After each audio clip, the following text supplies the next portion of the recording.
மனதில் வைக்க வேண்டிய 3 விஷயங்கள். முதலாவது, பெண்களை தாங்கி பிடித்து ஆறுதல் சொல்ல ஆள் இருந்தால், எறும்பு கடித்தால் கூட அலறி கூப்பாடு போடுவார்கள். அதே சமயம் நமக்கு நாம் மட்டும்தான் என்ற எண்ணம் வந்துவிட்டால், பூகம்பமே வந்தாலும் தாங்கிக் கொள்வார்கள். அம்மா வீட்டில் தட்டில் சாப்பாடு வரும். கையை கழுவாங்க தட்டில். அம்மா என்ன கேட்டாலும் கொண்டு வந்து செஞ்சு தருவாங்க. ட்ரெஸ் எடுத்து வைப்பாங்க, குளிக்கிறதுக்கு தண்ணி எடுத்து போடுவாங்க, எல்லா வேலையும் செஞ்சு கொடுப்பாங்க. அப்போது அந்த பொண் அப்படியே ஒரு ஜுரம் வந்துருச்சுன்னா அந்த வீடே 2ஆக போகும்.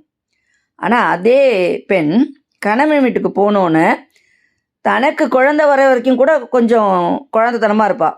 தனக்கு குழந்தை வந்த பிறகு அவளை பார்த்துக்கிறது, அதை செய்யறது, அப்படியே அவங்களுடைய அந்த பெண்ணை பெற்ற பெற்றோர்கள் வந்து அப்படியே பெருமைப்படணும், சந்தோஷப்படணும். பெண்கள் அவ்வளவு பொறுப்பாக இருக்கிறத பார்க்கும் பொழுது எதை வந்தாலும் தாங்கிறது சக்தி வடிவம் அவர்கள். இரண்டாவதாக, ஒரு பெண்ணை வீழ்த்த முடியாத போது அடுத்து சிலர் எடுக்கும் பயங்கர ஆயுதம் அவள் நடத்தையை விமர்சனம் செய்வதே.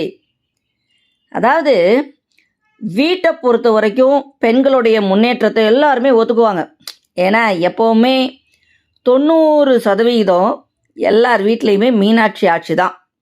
ஆனால் அதே வந்து வெளி உலகத்துக்கு வந்து ஒரு பெரிய பதவியிலேயோ இல்லை ஒரு நல்ல ஆளுமையாவோ யாரையும் வந்து அப்படியே காலடியில் கிடக்காமலும் இருக்காங்கன்னு வச்சுக்கோங்களேன்.